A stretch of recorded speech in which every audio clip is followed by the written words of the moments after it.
चला, good evening मित्रांनो. आवाज आणि स्क्रीन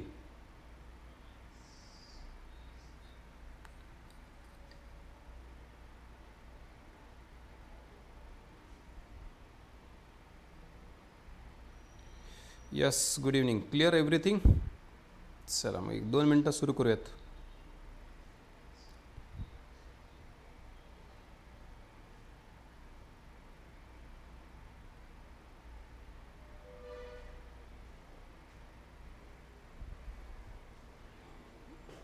चलो, तर मग आता आपण महत्त्वाचे जे यस गुड इव्हनिंग जे टॉपिक आहेत बायोचे ती रिवाईज करूयात.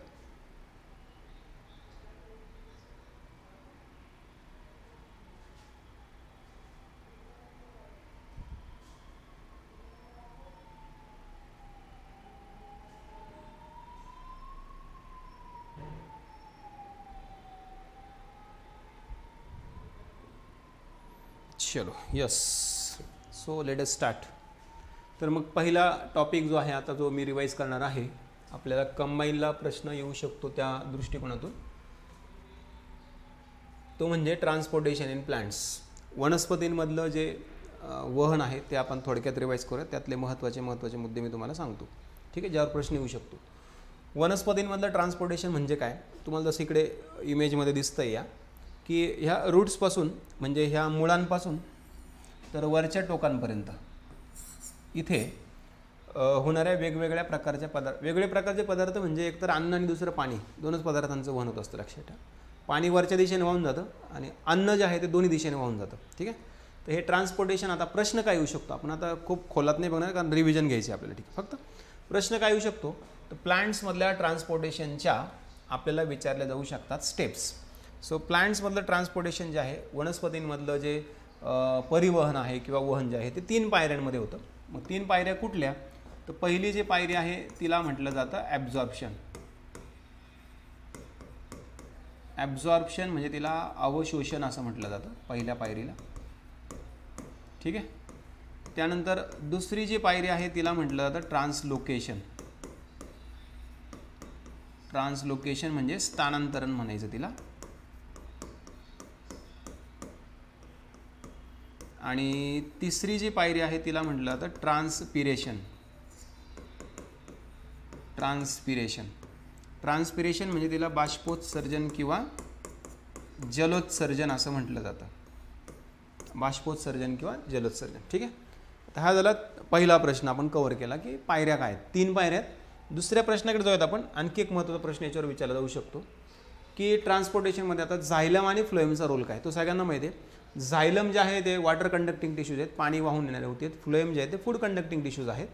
हे यांचं जे वहन आहे हे एकाच म्हणजे अपवर्ड म्हणजे सिंगल डिरेक्शन किंवा युनिडिरेक्शनल आहे. आणि फ्लोएमचं जे आहे ते मात्र अपवर्ड पण आहे आणि डाऊनवर्ड पण आहे, म्हणजे मल्टी डिरेक्शन आहे. मल्टी डिरेक्शन म्हणजे दोन्ही दिशेला पण होतं आहे. लक्षात ठेवा. ठीक आहे, जे की अन्नाचं वहन करत असतात. याच्यामध्ये सगळ्यात महत्त्वाचा जो प्रकार आहे ना, जो आपल्याला समजून घ्यायचा आहे तो म्हणजे ट्रान्सपिरेशन. याच्यावर प्रश्न येऊ शकतो. सो आता प्रश्न क्रमांक 2, दुसरा मुद्दा आता आपला महत्त्वाचा. ट्रान्सपिरेशन म्हणजे बाष्पोत्सर्जन म्हणतात त्याला.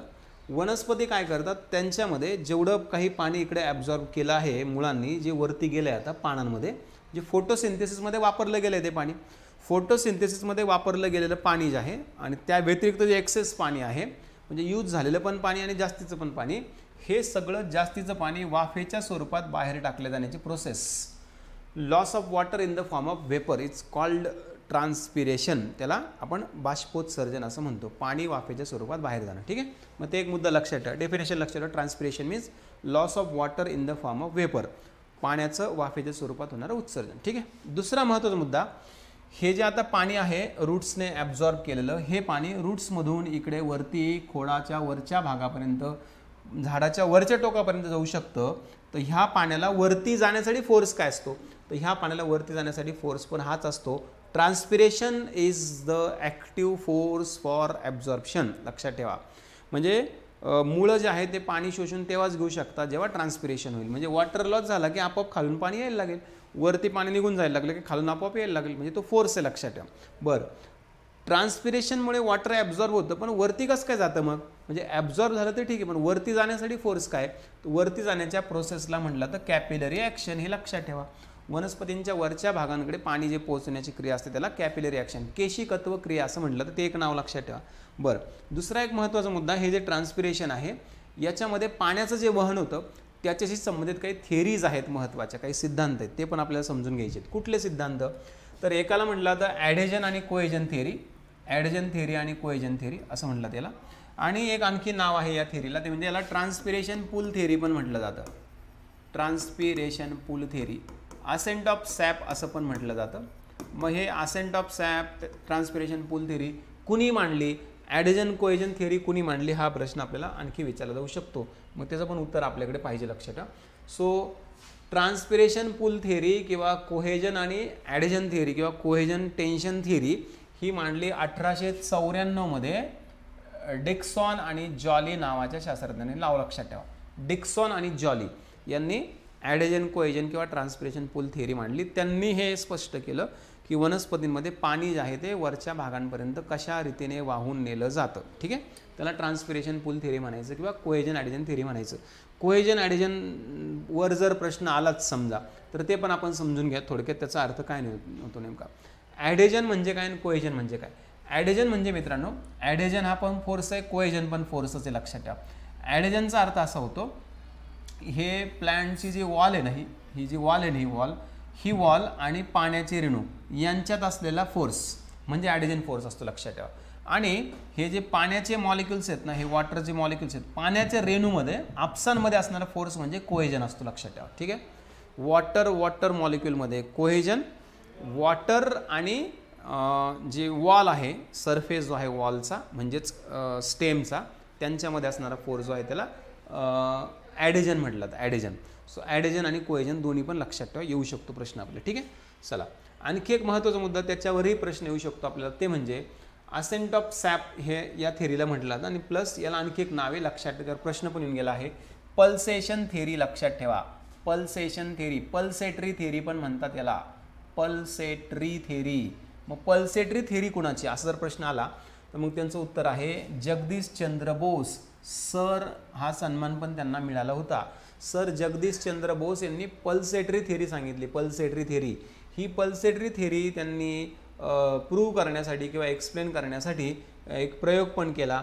त्या प्रयोगामध्ये त्यांनी गॅल्व्हॅनोमीटरचा पण यूज केला होता, काही स्पेसिफिक इंडिकेटर्स पण वापरले होते, निडल्स पण यूज केले होते, ज्याच्या आधारे त्यांनी हे स्पष्ट करण्याचा प्रयत्न केला की पाणी जे आहे ते वरच्या दिशेने कशा पद्धतीने वाहून जातं, वॉटर अपवर्ड ट्रान्सपोर्ट नेमका कसा होतो, हे पल्सेटरी थिअरी. पण त्यांच्या ह्या थिअरीमधला सगळ्यात मूळ मुद्दा काय होता माहिती आहे का? त्यांनी सांगितलं होतं की लिव्हिंग सेल जे आहेत त्या लिव्हिंग सेल्समध्ये रिदमिक पल्सेशन होत असतं.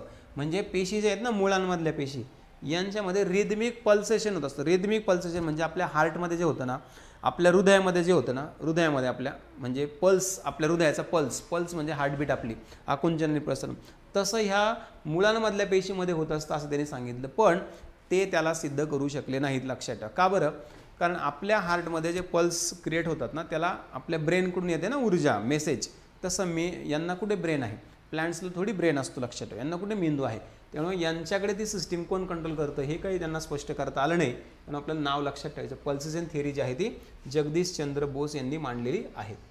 त्यानंतर आपण जाऊयात आता पुढच्या महत्त्वाच्या घटकाकडे. ट्रान्सपोर्टेशन इन प्लांट्स आपलं झालं आहे. आता आपण डिस्कशन करूयात आणखी एका महत्त्वाच्या मुद्द्यावर, ज्याच्यावर आपल्याला प्रश्न येऊ शकतो, तो म्हणजे आपली डायजेस्टिव्ह सिस्टीम, पचनसंस्था. पचनसंस्थेवर आता फ्रिक्वेन्सी प्रश्नांची खूप जास्त वाढली आहे. आत्ताच्या मागच्या परीक्षेला पण आला होता, आताही येऊ शकतो आपल्याला पचनसंस्थेवर प्रश्न. मग डायजेस्टिव्ह सिस्टीमवर काय प्रश्न येऊ शकतो आपल्याला? तर डायजेस्टिव्ह सिस्टीमवर, पचनसंस्थेवर आपल्याला प्रश्न येऊ शकतो.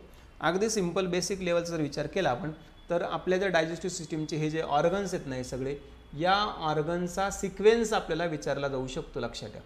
या ऑर्गनचा सिक्वेन्स काय आहे नेमका? म्हणजे पहिले कोण? माउथ, त्यानंतर कोण?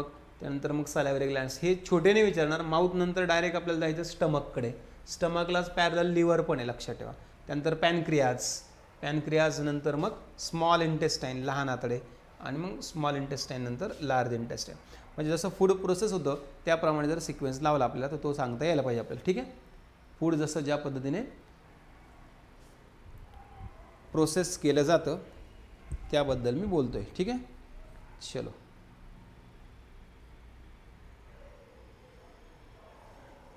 व्यवस्थित आहे का, सुरू आहे का?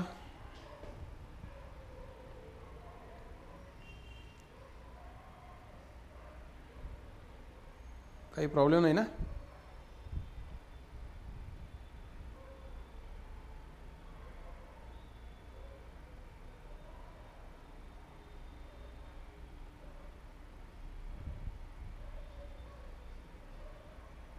बफरिंग होतंय का?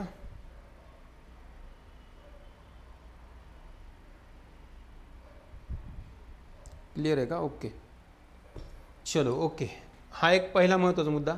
दुसरा महत्त्वाचा मुद्दा आपल्याला आता आणखी एक चार प्रश्न येऊ शकतो, तो म्हणजे आपल्या पचन संस्थेमधला एक महत्त्वाचा भाग म्हणजे आपले दात. लक्षात ठेवा. ठीक आहे, तर आपल्या दातांवर पण आपल्याला प्रश्न येऊ शकतो. दातांबद्दल सुद्धा आपल्याला माहिती पाहिजे. लक्षात ठेवा. ठीक आहे,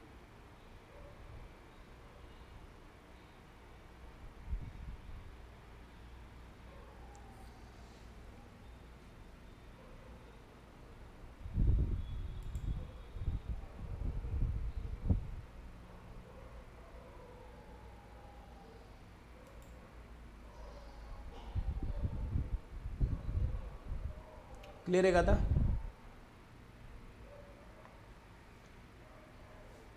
ओके, चलो. तर दातांवर काय प्रश्न येऊ शकतो आपल्याला, तो पण आपण कव्हर करूयात. पहिला प्रश्न आपण हा बघूयात की दात किती प्रकारचे असतात. रचनेनुसार दातांचे 4 प्रकार आहेत. स्ट्रक्चर वाईज जर विचार केला आपण, रचनेनुसार जर विचार केला तर दातांचे 4 प्रकार पडतात. कुठले?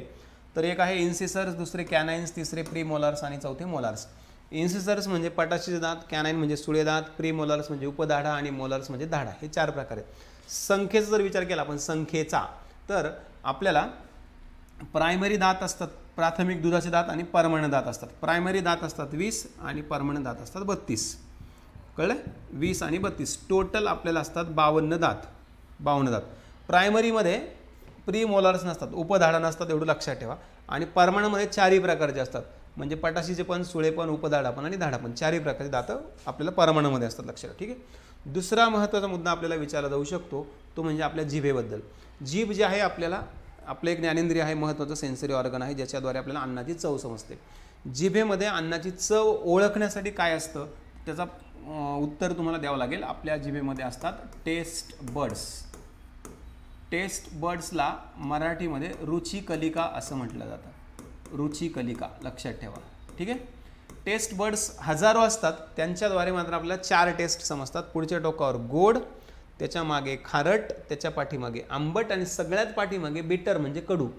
तिखट हा काही चवीचा प्रकार नाही, लक्षात ठेवा. पण तिखट तरी पण लागतं आपल्याला, कारण तिखटामध्ये कॅप्सिसिन नावाचं रसायन असतं. कुठलं? कॅप्सिसिन नावाचं रसायन तिखटामध्ये असतं, त्याच्यामुळे आपल्याला तिखट लागतं. जिभेचे अंगार होते, लाल होते जीभ. लक्षात ठेवा. ठीक आहे. त्यानंतर मग आणखी पुढचा एक प्रश्न आपल्याला विचारला जाऊ शकतो लाल ग्रंथींवर, सलायवरी ग्लँड्सवर प्रश्न. जर खूप खोलात प्रश्न विचारायचं ठरवलं आयोगाने याच्यावर, लाल ग्रंथीवर, सलायवरी ग्लँड्सवर, तर काय विचारलं जाऊ शकतो? तर सगळ्यात पहिला प्रकार, लाल ग्रंथींचे किती प्रकार आहेत? लाल ग्रंथी 3 प्रकारचे आहेत. एक आहे पहिला प्रकार कर्णमूल, म्हणजे मुख्य ज्या लाल ग्रंथी आहेत त्या 3 प्रकारचे, ते कर्णमूल आहे. एक सब मॅन्डिब्युलार म्हणजे अधोहनु नावाची एक आहे, आणि एक सबलिंग्युअल म्हणजे अधोजिव्हा नावाची एक आहे. अधोजिव्हा जिभेखाली असते. अधोहनु जी आहे ती हनुवटीमध्ये असते आपल्या. कर्णमूल जे आहे ते आपल्या कानाखाली असते. इकडे इमेजेस तुम्हाला दिसतात आता. ही कानाखालची म्हणजे कर्णमूल, कळलं? त्यानंतर जिभेखालची म्हणजे अधोजिव्हा, हनुवटीमधले म्हणजे अधोहनु. यांच्या तिघांमधून लाळ स्रवली जाते. प्रश्न काय? प्रश्न हा विचारला जातो पहिला, सगळ्यात जास्त लाळ कोण स्रवतं? सगळ्यात जास्त लाळ जी आहे ती सब मॅन्डिब्युलर ग्लँड स्रवते, 70% जवळपास.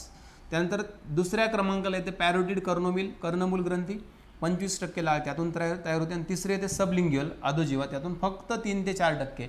आणि बाकीचं रिमेनिंग 1%, 1 to 2% मायनर, इतर आणखी असंख्य लाळ ग्रंथी आहेत आपल्या तोंडामध्ये, त्यांना मायनर सलायवरी ग्लँड्स म्हणतात. त्यातून 1 ते 2% लाळ युजली स्रवली जाते. आणखी एक प्रश्न आता याच्यावर तयार होऊ शकतो, आपण तो पण समजून घ्या. कुठला? की ह्या 3 लाळ ग्रंथींमधून जे लाळ स्रवली जाते त्या लाळेचं केमिकल नेचर कसं असतं, लाळ कुठल्या प्रकारची असते ते लक्षात ठेवा. कर्णमूल ग्रंथी जी आहे त्यातली लाळ पूर्णपणे पाण्याची असते, वॉटरी असते पूर्णपणे. सब मॅन्डिब्युलर म्हणजे अधोहनुमधून जी तयार होते ती सेमी व्हिस्कस असते, म्हणजे मिक्स्ड असते, पाणी आणि म्युकस यांची मिळून बनलेली असते, कळलं का?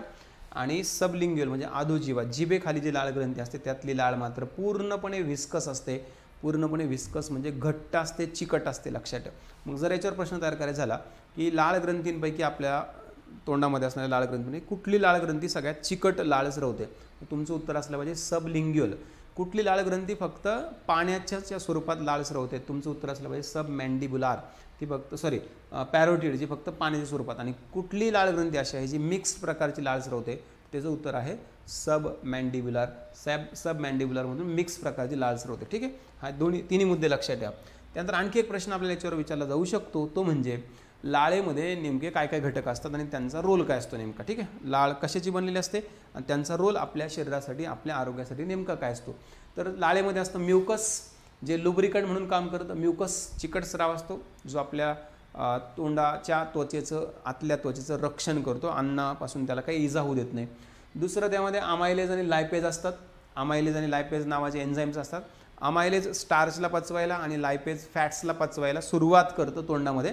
तोंडामध्ये अन्न पूर्ण पचत नाही, तोंडामध्ये अन्नाची पचनाची सुरुवात होते, फक्त लक्षात ठेवा. ठीक आहे, त्यानंतर लाळेमध्ये काही एन्झाईम्स असतात जे आपल्या अन्नामध्ये असणाऱ्या जीवाणूंपासून आपलं संरक्षण करू शकतात. त्यापैकी एक महत्त्वाचं एन्झाईम कुठलं माहिती आहे का? त्यापैकी एक महत्त्वाचं एन्झाईम आहे लायसोझाईम नावाचं. लायसोझाईम हे एन्झाईम अँटीबॅक्टेरियल आहे, हे जीवाणूविरुद्ध लढणारं एन्झाईम आहे. याचा शोध डॉक्टर अलेक्झांडर फ्लेमिंग यांनी लावला. लायसोझाईम हे एन्झाईम डॉक्टर अलेक्झांडर फ्लेमिंग यांनी शोधून काढले, लक्षात ठेवा. याचा शोध त्यांनी लावला आहे. ठीक आहे, त्यानंतर आणखी एक महत्त्वाचा मुद्दा लक्षात ठेवायचा, लाळेमध्ये अँटीबॉडी कुठली असते? लाळेमध्ये इम्युनोग्लोबिन ए प्रकारची अँटीबॉडी असते, ती पण जीवाणूंविरुद्ध लढण्यासाठी मदत करते. म्हणजे आहारामध्ये, अन्नामध्ये जर काही घातक घटक जर आपल्या शरीरात येत असतील तर त्यांच्यापासून आपल्या शरीराचं संरक्षण करण्याचं काम ही इम्युनोग्लोबिन ए प्रकारची अँटीबॉडी जी आहे, अल्फा प्रकारची अँटीबॉडी जी आहे ना, ती त्याच्यापासून आपल्या शरीराचं संरक्षण करण्याचं काम करते. ठीक आहे, ग्रासिकाबद्दल काही प्रश्न येण्याची शक्यता फार क्वचित आहे, लक्षात ठेवा. त्यामुळे त्याच्यावरकडे आपण काही डिस्कशन करणार नाही आहे. आपण आता डायरेक्ट जाणार आहे स्टमककडे. हा एक आणखी महत्त्वाचा मुद्दा असू शकतो आयोगाचा प्रश्न विचारण्याचा, काय की स्टमकमध्ये जनरली जी फूड प्रोसेसिंग होते, अन्नपचनाची जी क्रिया स्टमकमध्ये घडून येत असते, तर ती फूड प्रोसेसिंगची प्रोसेस, अन्नपचनाची क्रिया स्टमकमध्ये होणारी. तर आता स्टमकच्या रचनेवर एक प्रश्न येऊ शकतो आणि त्याच्या कार्यावर पण प्रश्न येऊ शकतो. मग स्टमकच्या रचनेवर काय प्रश्न येऊ शकतो किंवा त्याच्या कार्यावर काय प्रश्न येऊ शकतो, आपल्याला तो पण कव्हर करायचा आहे. तर स्टमकच्या रचनेवर प्रश्न येऊ शकतो की स्टमक जे आहे, जठर जे आहे आपलं, हे त्याच्या लेयर्स काय आहेत, त्याच्या लेयर्स काय आहेत, म्हणजे त्या स्टमकची जी भित्तिका आहे, वॉल जी आहे, ती कोणत्या कोणत्या लेयर्सची बनली आहे. त्याच्या 4 लेयर्स आहेत बघा. पहिली आहे म्युकोसा, दुसरी आहे सब म्युकोसा, तिसरी मसल लेयर्स किंवा त्याला मस्क्युलॅरिस असं पण म्हटलं तर तुम्हाला आता पाठ व्हायला पाहिजे, आणि चौथी आहे सिरोसा. सो म्युकोसा, सब म्युकोसा, मसल लेयर्स आणि सिरोसा असे 4 प्रकार आहेत, याचे लक्षात ठेवा. ठीक आहे, 4 प्रकारचे लेयर्स आहेत आपल्या स्टमकमध्ये. ह्या 4 प्रकारचे लेयर्स आहेत. बाहेरून आतला क्रम, आतून बाहेरचा क्रम विचारला जाऊ शकतो परीक्षेमध्ये, आपल्याला लक्षात ठेवा. ठीक आहे, त्यानंतर आता आणखी एक महत्त्वाचा मुद्दा तुम्हाला इथे लक्षात घ्यायचा आहे, जठराचे भाग. लक्षात ठेवा मी काय बोलतो, जठराचे भाग. जठराचे 2 महत्त्वाचे पार्ट असतात, लक्षात ठेवा. जठराला 2 महत्त्वाचे भाग आहेत. कुठले? एकाला म्हटलं तर फुंडूस, लक्षात ठेवा. फुंडूस हा जठराचा वरचा भाग असतो, जो वरच्या अन्ननलिकेला जोडलेला असतो. आणि दुसरा जो भाग असतो त्याला म्हणायचं पायलोरस. पायलोरस हा जो भाग असतो जठराचा खालचा भाग, हा पायलोरस, आणि हा फुंडूस, हा वरचा भाग फुंडूस, खालचा भाग पायलोरस. खाली पाय आणि वरती मुंडकं. वरती मुंडकं म्हणजे फुंडूस, लक्षात ठेवा. मुंडकं फुंडूस, त्यानंतर खाली पाय, पाय म्हणजे पायलोरस. पायलोरसला जोडलेलं असतं आद्यांत्र, डिओडनम जे आहे ना ते पायलोरसला जोडलेलं असतं. इथून डिओडनम सुरू होतं. डिओडिनम म्हणजे आद्यांत्र. आणि आतला जो भाग आहे जठराच्या आतली जी रचना आहे, आत जी रचना आहे जठराच्या आतला जो भाग आहे, त्या जठराच्या आतल्या रचनेला आपण जनरली रियुगी किंवा रुजी असं म्हणतो. रियुगी किंवा रुजी असं म्हणतो. जर आयोगाने प्रश्न विचारला तर लक्षात ठेवा. ठीक आहे, जर आला, नवीन मुद्दे सांगितले मी तुम्हाला. आता कुठले? जठराच्या वरच्या भागाला फुंडूस, ज्याला अन्ननलिका म्हणजे इसोफॅगस जोडलेला असतो. त्यानंतर खालच्या भागाला पायलोरस, ज्याला डिओडिनम जोडलेला असतो. आणि आतल्या भागाला रुगी किंवा रुजी असं म्हणायचं. RUGAE, म्हणजे तुम्ही त्याला रुजी म्हणू शकता किंवा रुगी पण म्हणू शकता, तुम्हाला जे कम्फर्टेबल वाटेल ते. क्लिअर का? सांगा पटकन. हे झाले जठराचे भाग. जठराचे लेअर पण सांगितलं मी तुम्हाला. ठीक आहे, पुढे आणखी एक प्रश्न आपल्याला लिहू शकतो, आता याच्यावर येऊन पण गेला मागच्या एका परीक्षेला प्रश्न, आता काहीतरी नवीन प्रकारचा प्रश्न मे बी याच्यावर तयार होऊ शकतो. लक्षात ठेवा कुठला, की जठरामधल्या पेशींचे प्रकार काय आहेत, जठरामध्ये कोणकोणत्या प्रकारच्या पेशी असतात आणि त्यांचा रोल काय, नेमका त्यांचं फंक्शन काय. तर जठरामध्ये एकूण 5 प्रकारच्या पेशी आहेत. किती? 5. 1 2 3 4 आणि 5. पहिला जो प्रकार आहे त्यांना गॉबलेट सेल्स किंवा त्यांना म्युकस सेल्स पण म्हणतात. गॉबलेट सेल्स किंवा म्युकस नेक सेल्स असं पण म्हटलं जातं. म्युकस नेक सेल्स किंवा goblet cells. Goblet cells mucus तयार करतात. म्युकस आपल्या जठराला संरक्षण देतं HCl पासून. म्युकस आपल्या जठराला HCl पासून संरक्षण देतं. म्युकस नावाच्या पेशी म्युकस स्राव तयार करतात, जेणेकरून जठरामध्ये जे HCl तयार होणार आहे त्याचा काही दुष्परिणाम जठरावर होणार नाही. दुसरा प्रकार जो आहे त्यांना परायटल पेशी म्हणतात. त्यांना गॅस्ट्रिक सेल्स पण म्हटलं तर परायटल पेशी पण म्हटलं त्यांना. त्यांच्यातून गॅस्ट्रिक ॲसिड तयार होतं. गॅस्ट्रिक ॲसिड म्हणजे HCl रे, हायड्रोक्लोरिक ॲसिड. जठरामध्ये तयार होणारं HCl हे अत्यंत कॉन्सन्ट्रेटेड असतं, ज्याचा pH 1 ते 1.5च्या दरम्यान असतो. लक्षात ठेवा, 1 to 1.5च्या दरम्यान pH म्हणजे त्यांचं कॉन्सन्ट्रेशन. तुम्हाला सगळ्यांना माहिती पाहिजे pH काय असतं नेमकं, ठीक आहे. गॅस्ट्रिक ॲसिड म्हणजे हायड्रोक्लोरिक ॲसिड, गॅस्ट्रिक ॲसिड म्हणजे HCl. आत्ता प्रश्न पण विचारतो मागच्या एका परीक्षेला. तिसरा जो प्रकार आहे पेशींचा त्यांना म्हटलं तर चिप सेल्स. चिप सेल्स म्हणजे मुख्य पेशी आहेत त्यांना आपण त्यांच्यातून तयार होणारं जे सबस्टन्स आहे किंवा केमिकल जे आहे त्याला पेप्सिनोजन म्हटलं तर. पेप्सिनोजनलाच तुम्ही शॉर्टकटमध्ये पेप्सिन असं पण लक्षात ठेवू शकता. पेप्सिनोजन म्हणजे पेप्सिनच. पेप्सिन आपल्याला प्रोटीन्सचं डायजेशन करायला मदत करतं, प्रथिनांचं पचन करायला मदत करतं. परंतु मित्रांनो, लहान मुलांमध्ये पेप्सिनच्या ऐवजी रेनिन तयार होत असतं. लक्षात ठेवा, लहान मुलांमध्ये पेप्सिनच्या ऐवजी रेनिन तयार होतं. आणि रेनिन काय करतं, रेनिन जे आहे ते लहान मुलांचं मुख्य अन्न काय सांगा, दूध. त्या दुधामध्ये असणारं जे पॅराकेसिन आहे त्या पॅराकेसिनचं रूपांतर केसिनमध्ये करायला मदत करतं, म्हणजे दूध पचवायला मदत करतं थोडक्यात. चौथा जो प्रकार आहे पेशींचा त्यांना म्हटलं तर डी सेल्स म्हणजे डेल्टा सेल्स. डेल्टा सेल्समधून तयार होणारं केमिकल जे आहे त्याचं नाव आहे सोमॅटोस्टॅटिन. सोमॅटोस्टॅटिन जे आहे ते काय करतं, इनहिबिट करतं ॲसिडचं सिक्रेशन. इनहिबिट करणे म्हणजे स्टॉप करणे किंवा डिक्रीज करणे, कमी करणे किंवा बंद करणे. काय कमी करायचं किंवा काय बंद करायचं, तर सोमॅटोस्टॅटिनचं काम आहे HClचं सिक्रेशन कमी करायचं किंवा बंद करायचं. आवश्यकतेपेक्षा जास्त HCl तयार व्हायला नको. मग हे डेल्टा सेलचं काम आहे. मग डेल्टा सेल्स त्यासाठी कुठलं रसायन तयार करतात, सोमॅटोस्टॅटिन नावाचं रसायन तयार करतात, ते लक्षात ठेवा. आणि पाचवा जो प्रकार आहे त्याचं नाव आहे जी सेल्स म्हणजे गॅस्ट्रिक सेल्स म्हणायचं त्यांना. गॅस्ट्रिक सेल्समधून गॅस्ट्रिन नावाचं रसायन तयार होतं. गॅस्ट्रिन नावाचं रसायन ॲसिडचं सिक्रेशन स्टिम्युलेट करतं म्हणजे वाढवतं, स्टार्ट करतं असं त्याचा अर्थ होतो. स्टिम्युलेट म्हणजे स्टार्ट करणे किंवा वाढवणे, इनहिबिट करणे म्हणजे स्टॉप करणे किंवा कमी करणे असं त्याचा अर्थ होतो. क्लिअर झालं का सांगा पटकन, ओके का, क्लिअर का.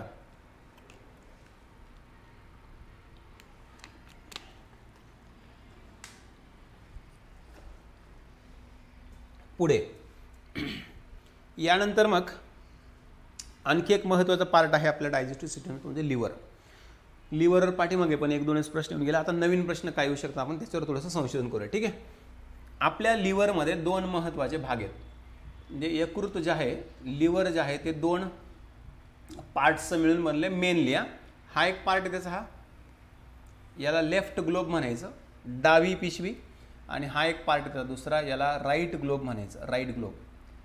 हा राईट लोब आणि हा लेफ्ट लोब, म्हणजे हा डावा भाग आणि हा उजवा भाग. कळलं, हे मेन पार्ट आहेत लिव्हरचे. म्हणजे लिव्हर जे आहे ना असं आहे, ते असं बंद झाले, असं उघडलं की असं 2 पार्ट होतात त्याचे. कळलं, एक राईट आणि एक लेफ्ट. त्यानंतर दुसरा महत्त्वाचा मुद्दा लक्षात ठेवायचा, ह्या दोन्हीमध्ये असतं गॉल ब्लॅडर. गॉल ब्लॅडर म्हणजे पित्ताशय असतं, हिरव्या रंगाची पिशवी त्या दोन्हीच्या खाली असते ती लटकलेली. त्याच्यामध्ये यांच्यात तयार झालेला पित्तरस स्रवत, यांनी तयार केलेला पित्तरस स्टोर होत असतो, साठवत असतो. याच्यामध्ये आणखी 2 लोब आहेत मध्ये छोटे, एकाला कॉडेट म्हणायचं, कॉडेट वर असतं, आणि एकाला क्वाड्रेट म्हणायचं, क्वाड्रेट खाली असतं. कॉडेट आणि क्वाड्रेट, पण कॉडेट आणि क्वाड्रेट हे दोघांचे पण पार्ट आहेत. म्हणजे प्रामुख्याने लिव्हर जे आहे ते 2च लोबचं बनलं आहे, लेफ्ट अँड राईट. पण जर आयोगाने याच्यावर आणखी थोडासा ॲडव्हान्स प्रश्न विचारण्याचा प्रयत्न केला, मग तुम्हाला ते पण माहिती पाहिजे की याच्यामध्ये मध्ये पण 2 लोब असतात, वरती क्वाडेट आहे आणि नंतर क्वाड्रेट आहे. लक्षात, क्वाडेट आणि क्वाड्रेट, ठीक आहे. चलो, लिव्हर जे आहे, यकृत जे आहे ते कोणत्या प्रकारच्या पेशींचं बनलेलं असतं? लिव्हरच्या सेलचं नाव काय? लिव्हरच्या सेलचं नाव आहे हिपॅटिक सेल्स. लक्षात ठेवा, हिपॅटिक सेल्स किंवा त्यांना हिपॅटोसाइट्स असं पण म्हटलं जातं. लिव्हर सेल्सला हिपॅटोसाइट्स पण म्हणतात किंवा हिपॅटिक सेल्स म्हणतात. या हिपॅटोसाइट्स जे आहेत ना, ज्या लिव्हर तयार करतात, त्याच्या व्यतिरिक्त लिव्हरमध्ये आणखी कुफर प्रकारच्या पेशी असतात. कुफर, त्यानंतर सायनोसायडल प्रकारच्या पेशी असतात, कोलिंजिओसाइट्स प्रकारच्या पेशी असतात आणि त्यानंतर हिपॅटिक स्टेलेट प्रकारच्या पण पेशी असतात. त्यातल्या कुफर सेलवर प्रश्न येऊन गेलाय. कुफर सेलवर मग बाकीचे नावं लक्षात ठेवायचे मधले, जर आला याच्यावर आणखी प्रश्न तर.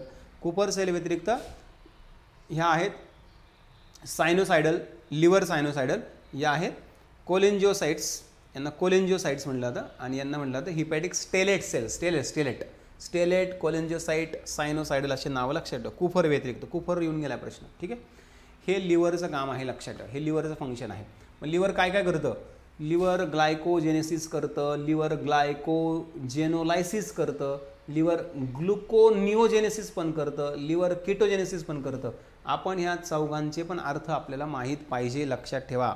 तुम्हाला याच्यावर प्रश्न येऊ शकतो. ग्लायकोजेनेसिस पण करतं, ग्लायकोजेनोलायसिस पण करतं, ग्लुकोनिओजेनेसिस पण करतं आणि केटोजेनेसिस पण करतं. काय चौघांचा अर्थ समजून घेऊ. तुम्हाला नावं कळआहेत का? ग्लायकोजेनेसिस, ग्लायकोजेनोलायसिस, त्यानंतर ग्लुकोनिओजेनेसिस आणि केटोजेनेसिस. आता यांचे सगळ्यांचे चौघांचे आपण अर्थ समजून घेऊ. ठीक आहे, पहिलं काय? ग्लायकोजेनेसिस, नंतर ग्लायकोजेनोलायसिस. ठीक आहे, बघा,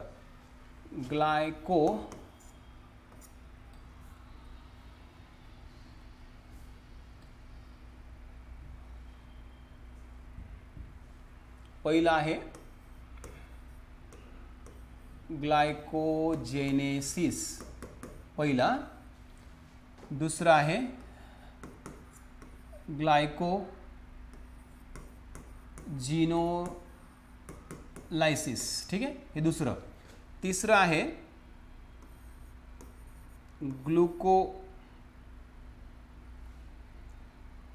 ग्लुकोनिओजेनेसिस.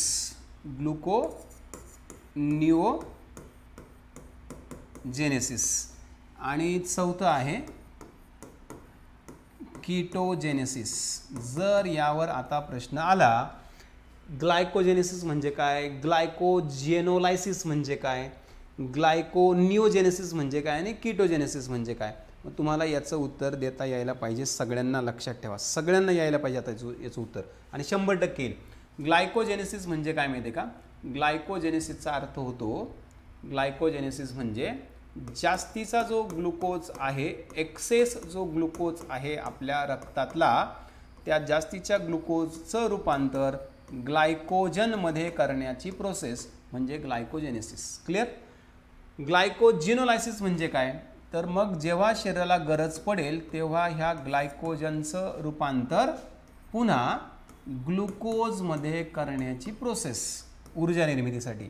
म्हणजे जर जास्तीचा ग्लुकोज ग्लायकोजनमध्ये कन्वर्ट झाला तर ग्लायकोजेनेसिस, आणि ग्लायकोजन जर पुन्हा ग्लुकोजमध्ये कन्वर्ट झाला तर ग्लायकोजिनोलायसिस. ठीक आहे, पहिले दोन क्लिअर झाले. तिसरा, ग्लायकोनिओजेनेसिस म्हणजे काय? तर ग्लायकोनिओजेनेसिसचा अर्थ होतो आपल्या शरीरामध्ये कार्बोहायड्रेट म्हणजे कर्बोदके किंवा स्टार्च सोडून, जर प्रोटीन्सचा उपयोग, प्रोटीन्स म्हणजे काय?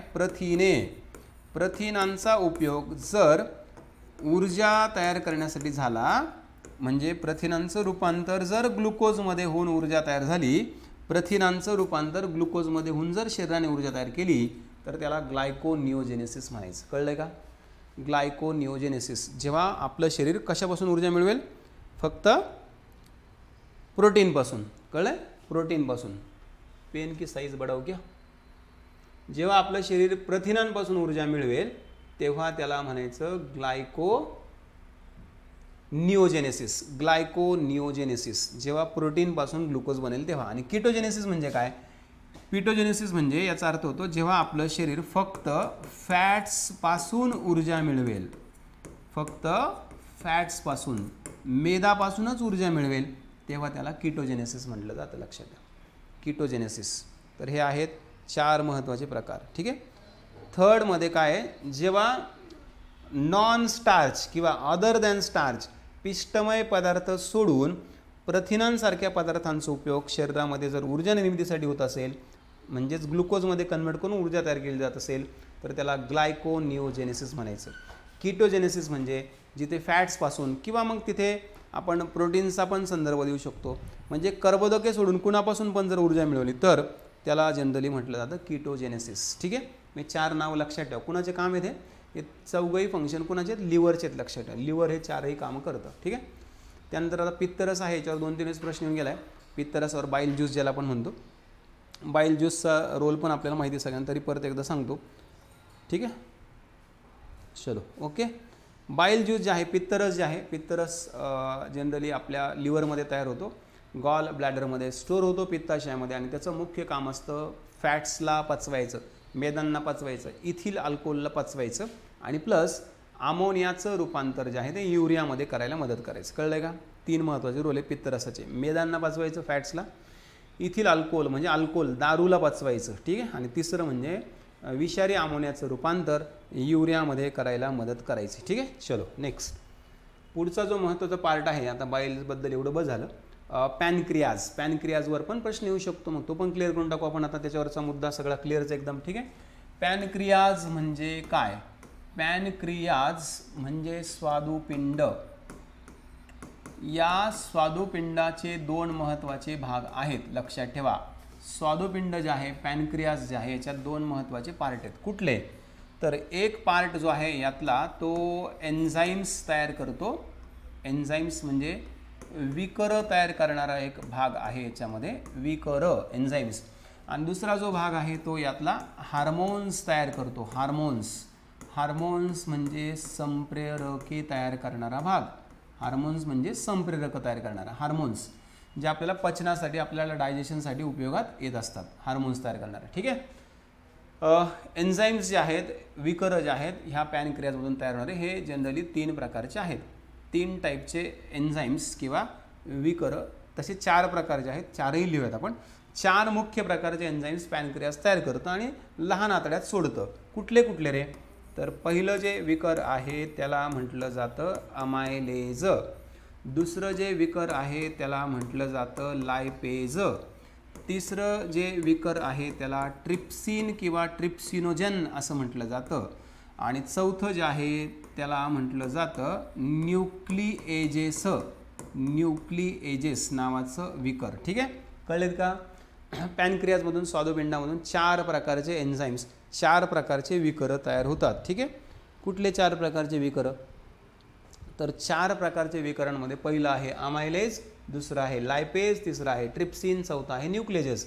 अमायलेज कर्बोदकांचं रूपांतर ग्लुकोजमध्ये करतं, लायपेज फॅट्सचं रूपांतर फॅटी ॲसिडमध्ये करतं, ट्रिप्सिन प्रोटीन्सचं रूपांतर पॉलीपेप्टाइड्समध्ये किंवा अमायनो ॲसिड्समध्ये करतं, न्यूक्लिएजेस DNA आणि RNAला डायजेस्ट करतं.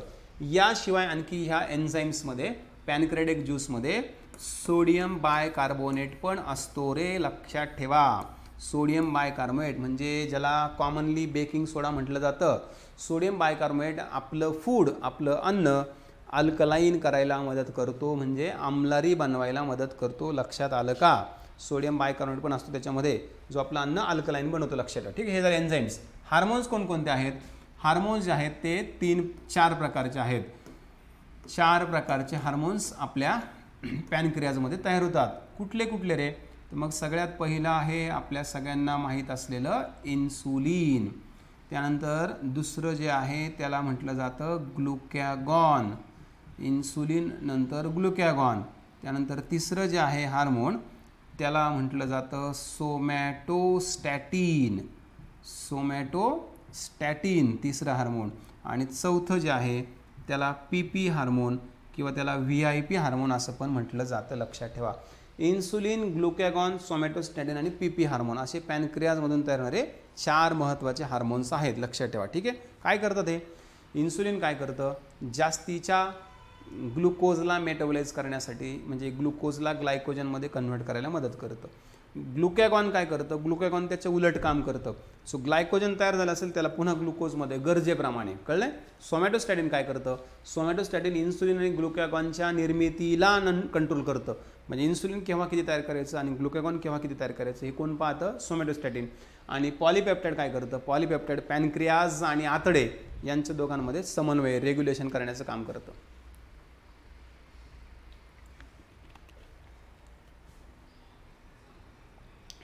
ठीक आहे. चलो नेक्स्ट. पुढचा आता अवयव आहे आपला लहान आतडे, स्मॉल इंटेस्टाईन.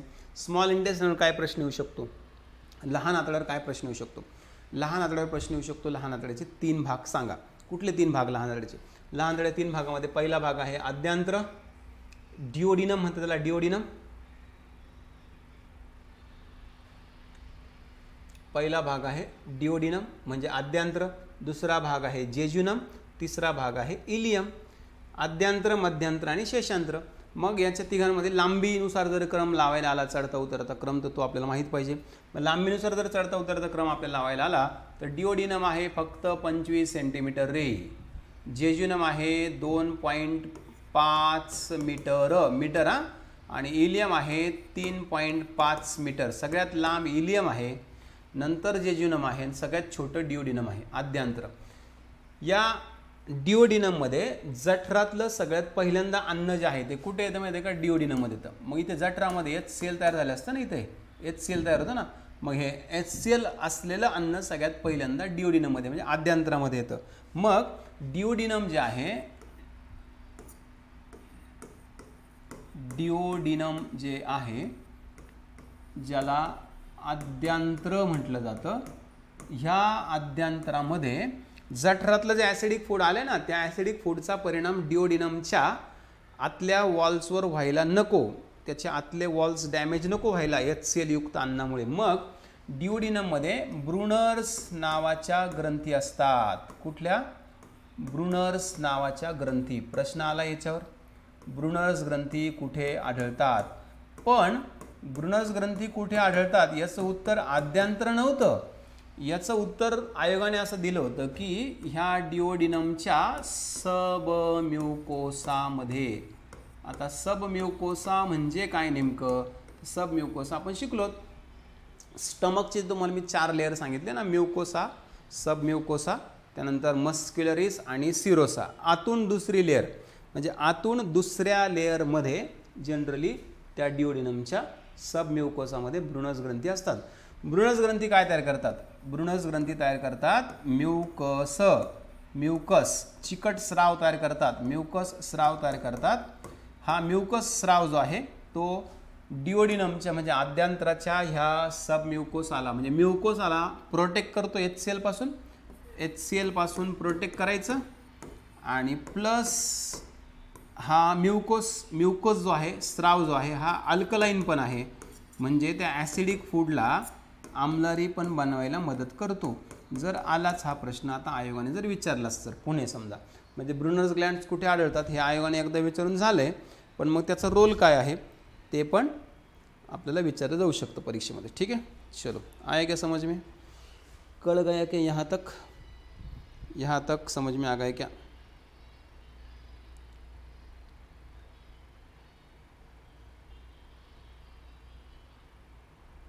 चलो पुढे जाऊयात मग आता. चॅनलला लाईक सबस्क्राईब करायला विसरू नका. ठीक आहे, आणि जास्तीत जास्त मुलांपर्यंत आपलं चॅनल पोहोचवा, जास्तीत जास्त मुलांना आपल्या ह्या लेक्चरचा फायदा होऊ द्या. आपण आता कंबाईनपर्यंत हे लेक्चर कंटिन्यू असंच रिव्हिजन घेणार आहोत वेगळ्या टॉपिकची रोज. ठीक आहे, त्यानंतर आणखी एक महत्त्वाचा मुद्दा आपल्याला विचारला जाऊ शकतो, मे बी प्रश्न आता येणाऱ्या कंबाईनला येऊ शकतो. आपलं डायजेशन पूर्ण झालं, लहान आतड्यामध्ये आपली पचनाची क्रिया पूर्णपणे संपली. लहान आतड्यामध्ये फूड ज्यूस तयार झालं असतं, अन्नरस तयार झालं असतं, बरोबर. मग लहान आतड्यामधून तो अन्नरस रक्तामध्ये शोषला जातो. मग आता ज्या भागातून ते अन्न लहान आतड्यातून रक्तात शोषलं जातं तर लहान आतड्याच्या त्या भागाला काय म्हणतात आणि ती रचना लहान आतड्यामध्ये नेमकी कुठल्या लेअरमध्ये असते, मग त्या रचनेला म्हटलं जातं विलाय. विलाय म्हणजे त्याला मराठीमध्ये म्हणायचं उद्वर्ध, विलाय. आणि विलाय कुठे असते बघा तुम्ही, आता इथे लेअर दाखवली आहे, लहान आतड्याची सगळ्यात आतली लेअर म्हणजेच म्युकोसा, म्युकोसाला विलाय असतात. म्युकोसा नंतर असतं सबम्युकोसा, सबम्युकोसा नंतर असतं मस्क्युलरिस आणि सगळ्यात बाहेरची लेअर असते सिरोसा, जे आपण आत्ताच बघितले. म्हणजे पूर्ण अन्ननलिका जी आपली इथून तिथून त्या सगळ्या अन्ननलिकेमध्ये हे 4 लेअर असेच असणार. सगळ्यात आतली लेअर म्युकोसा, नंतर सबम्युकोसा, नंतर मस्क्युलरिस, नंतर सिरोसा. म्युकोसाला असतात हे फिंगर लाईक प्रोजेक्शन्स. यांना फिंगर लाईक प्रोजेक्शन्स म्हणजे बोटांसारखे उंचवटे असं पण म्हटलं जातं, लक्षात ठेवा. फिंगर लाईक प्रोजेक्शन्स, बोटांसारखे उंचवटे. आपल्या बोटांना कसे उंचवटे असतात इकडे असे, किंवा इकडे कसे उंचवटे असतात हे असे, तशा प्रकारचे. स्पीड ब्रेकर आहे, स्पीड ब्रेकर रस्त्यावरचे स्पीड ब्रेकर, मग नाव लक्षात ठेवा. ठीक आहे. इथून अन्न आपल्या रक्तामध्ये शोषलं जातं, ब्लड ॲब्झॉर्ब करून घेतं. ठीक आहे. त्यानंतर आपल्याला आता आणखी काय विचारलं जाऊ शकतं, आपल्याला आणखी विचारलं जाऊ शकतं त्या स्मॉल इंटेस्टाईनमध्ये असणाऱ्या पेशी ज्या आहेत त्या कुठल्या प्रकारच्या असतात, किंवा त्यातल्या ग्रंथी कुठल्या प्रकारच्या असतात. आपल्या स्मॉल इंटेस्टाईनमध्ये एंटेरोसाइट्स नावाच्या ग्लँड्स असतात, गॉबलेट नावाच्या सेल्स असतात, पॅनेथ नावाच्या सेल असतात आणि एंटेरोक्रोमॅफिक किंवा त्याला आर्जेंटॅफिन नावाच्या सेल्स असं म्हटलं जातं. म्हणजे 4ही नावं 5ही नावं लक्षात ठेवा. ही 4ही नावं खूप महत्त्वाची आहेत, लक्षात ठेवा. ग्लँड्स इन स्मॉल इंटेस्टाईन जर आला प्रश्न तर तुमच्यासाठी 100% हा प्रश्न नवीन असणारे, लक्षात ठेवा. एंटेरोसाइट्स जे पचन आणि अवशोषण करायला मदत करतात, गॉबलेट सेल्स म्युकस तयार करतात प्रोटेक्ट करायला, पॅनेथ सेल असतात जे ग्लायकोप्रोटीन तयार करतात, इम्युनोग्लोबिन्स तयार करतात आणि लायसोझाईम्स तयार करतात, जेणेकरून सूक्ष्मजीवांपासून आतड्यांचं संरक्षण होईल. एंटेरोक्रोमॅफिक किंवा आर्जेंटॅफिन नावाच्या सेल्स असतात ज्या सिरोटॉनिन तयार करतात. सिरोटॉनिन लोकल हार्मोन आहे, सिरोटॉनिन तयार झाल्यामुळे आपल्याला भूक लागते, लक्षात ठेवा. आतड्यामध्ये, आपल्या लहान आतड्यामध्ये, कळलंय ना, सिरोटॉनिन तयार करणारी ग्रंथी कुठली, सिरोटॉनिन म्हणजे त्यामुळे भूक लागल्याची जाणीव होते आपल्याला, त्या ग्रंथीचं नाव काय आहे, एंटेरोक्रोमॅफिक किंवा आर्जेंटॅफिन सेल्स. ॲक्च्युली ह्या ग्रंथी म्हणण्यापेक्षा आपण यांना सेल्स म्हणूयात, लक्षात ठेवा. सेल्स, पेशी, लक्षात ठेवा. लहान आतड्यांमध्ये असणाऱ्या सेल्स किंवा पेशींचे प्रकार. किती प्रकारच्या पेशी असतात मग लहान आतड्यामध्ये, कळलं का तुम्हाला? लहान आतड्यामध्ये 4 प्रकारच्या पेशी आहेत. किती प्रकारच्या? 4. पहिल्या आहेत एंटेरोसाइट्स. एंटेरोसाइट्स म्हणजे आतड्यांनाच कॉमनली एंटेरो म्हटलं तर आतड्यांचं कॉमन नाव आहे एंटेरो, लक्षात ठेवा. आतड्यांमध्ये अंगार व्हायला लागले की एंटेरायटिस नावाचा रोग होतो. आतड्यांमध्ये अंगार झाले की एंटेरायटिस, कळलं? मग एंटेरोसाइट्स काय असतात? पचनासाठी आणि ॲब्झॉर्प्शनसाठी मदत करणाऱ्या पेशी आहेत. म्हणजे एंटेरायटिसचा रोल आहे डायजेशन आणि ॲब्झॉर्प्शन. गॉबलेट नावाच्या पेशी इकडे पण आहेत, त्या म्युकसच तयार करतात. मग म्युकसचा रोल तुम्हाला माहिती आहे की इंटेस्टाईनच्या आतल्या वॉल्सला प्रोटेक्ट करायचं, लहान आतड्याच्या भित्तिकांना संरक्षण द्यायचं अन्नापासून. त्यानंतर पॅनेथ नावाचे पेशी असतात. पॅनेथ यांच्यातून ग्लायकोप्रोटीन तयार होतं, इम्युनोग्लोबिन्स तयार होतं आणि लायसोझाईम्स नावाचं एन्झाईम पण तयार होतं. ग्लायकोप्रोटीन, इम्युनोग्लोब्युलिन्स आणि लायसोझाईम्स हे आपल्याला आतड्यांना आहारामध्ये, अन्नामध्ये जर काही रोगकारक असेल तर त्यांच्यापासून संरक्षण देण्याचं काम करतात, प्रोटेक्ट करण्याचं काम करतात. आणि हे जे आहे एंटेरोक्रोमॅफिक पेशी, एंटेरोक्रोमॅफिक पेशी, नुसतं क्रोमॅफिक लक्ष ठेवलं तरी चालतं. आणखी एक नाव आहे आर्जेंटॅफिन. आर्जेंटॅफिन, आर्जेंट आणि टिफिन असं लक्षात ठेवा. आर्जेंटिफिन, आर्जेंटिफिनान मला भूक लागली आहे. आर्जेंटिफिन, आर्जेंटिफिन नावाच्या पेशी असतात. त्यांच्यातून सिरोटॉनिन नावाचं लोकल हार्मोन तयार होतं. सिरोटॉनिनचं रोल मी तुम्हाला सांगितलं, याच्यामुळे आपल्याला भूक लागल्याची जाणीव होती, जशी की तुम्हाला आत्ता पण झाली असेल भूक लागल्याची जाणीव. समजून घ्यायचं, सिरोटॉनिन तयार झालेलं आहे, लक्षात ठेवा. समजलं का? क्लिअर झालं का? सांगा पटकन. स्मॉल इंटेस्टाईन्समधल्या ग्लँड्स कळाल्या का? नाही, 1 आवर नाही, 45 to 50 मिनिट्स घेत जाईल. ठीक आहे, 45 to 50 मिनिट्स डेली, 1 आवरपर्यंत जाईल, प्रयत्न करेल. पण काय होतं ना, हे काही एंड ऑफ द डे असतं, एंड ऑफ द डे. एक टॉपिक कन्सेप्ट एक्सप्लेन करायला जेवढा वेळ लागेल तेवढं घेत जाईल. ठीक आहे, 2 कन्सेप्ट एक्सप्लेन करायला जेवढा वेळ लागेल तेवढा. ठीक आहे, चलो. ब्रुनर्स ग्लँड मी तुम्हाला एक्सप्लेन केलं. आता कुठे असतात त्या नेमक्या ब्रुनर्स ग्लँड? मोठ्या आतड्यांचा काही एवढा विशेष रोल नाही आहे, मोठ्या लार्ज इंटेस्टाईनचा काही एवढा खास रोल नाही, म्हणजे प्रश्न येण्याची शक्यता फार कमी आहे, आतापर्यंत पण आलेलं नाही, लक्षात ठेवा. ठीक आहे, हो, क्वेश्चन पण घेणार आहे ना, क्वेश्चन पण घेईल, काहीच टेन्शन नाही. चल, हे आपल्या डायजेस्टिव्ह सिस्टीममधले वेगवेगळ्या ग्लँड्स आहेत, लक्षात ठेवा, ग्रंथी आहेत आपल्या वेगळ्या सिस्टीममधले. ठीक आहे, चलो, ओके. तर मग आपलं डायजेशन आणि प्लांट्समधलं ट्रान्सपोर्टेशन आज संपलं आहे. उद्या आपण घेऊयात सर्क्युलेशन आणि एक्सक्रिशन. सर्क्युलेशन, एक्सक्रिशन आणि प्लस त्याच्यावरचे आपण प्रश्न पण घेऊयात, प्रिव्हियस इयर क्वेश्चन्स पण आपण डिस्कस